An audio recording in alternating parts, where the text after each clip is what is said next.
Welcome to Shill Pill.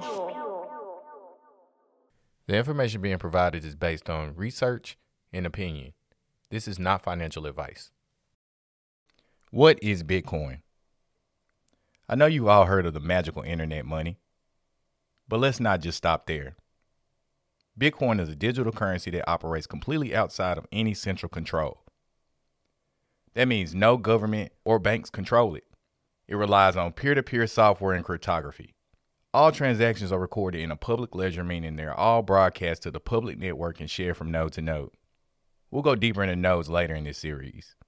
But essentially, members of the network run these nodes, which in numbers maintain the security of the network. So the more nodes, the more secure the network is. Every 10 minutes or so, these transactions are collected by miners in a group called a block, where they're verified and permanently stored in the blockchain. How much Bitcoin is there? 21 million to be exact, and no more will ever be made. This makes it anti-inflationary comparable to most fiat currencies. For example, the US dollar. Currently, the price of Bitcoin is sitting around 42K USD. I know what you're thinking. How the hell can I ever afford one? The fact that it's anti-inflationary essentially points in the direction of its value going up over time, opposed to having less value like most centralized currencies. Good news is the smallest unit of Bitcoin is the satoshi, and true Bitcoiners understand that the underlying value of a Bitcoin lies in this satoshi.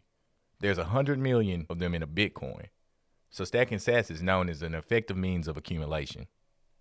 Can Bitcoin be converted into cash, and how fast can this be done? The short answer is yes, and in most cases, it can be exchanged for fiat in a matter of minutes. With that being said, owning Bitcoin usually comes with some kind of strategy. Some people and institutions trade it while others hold it. If you look at its value in the past versus what it is today, the numbers prove that it's probably more effective to hold it. I myself am a hodler.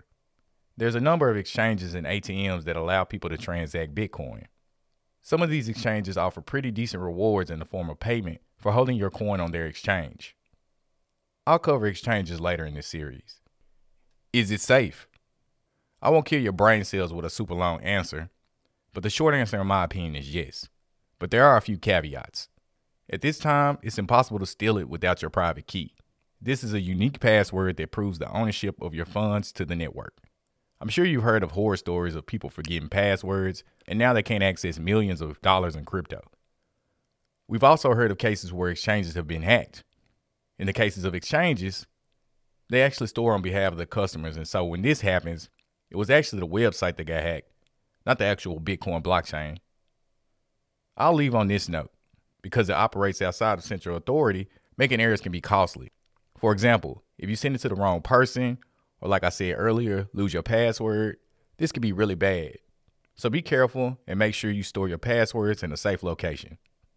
On the next episode, we'll cover who invented Bitcoin, where you can buy it, and run through a few options of what you can do with it.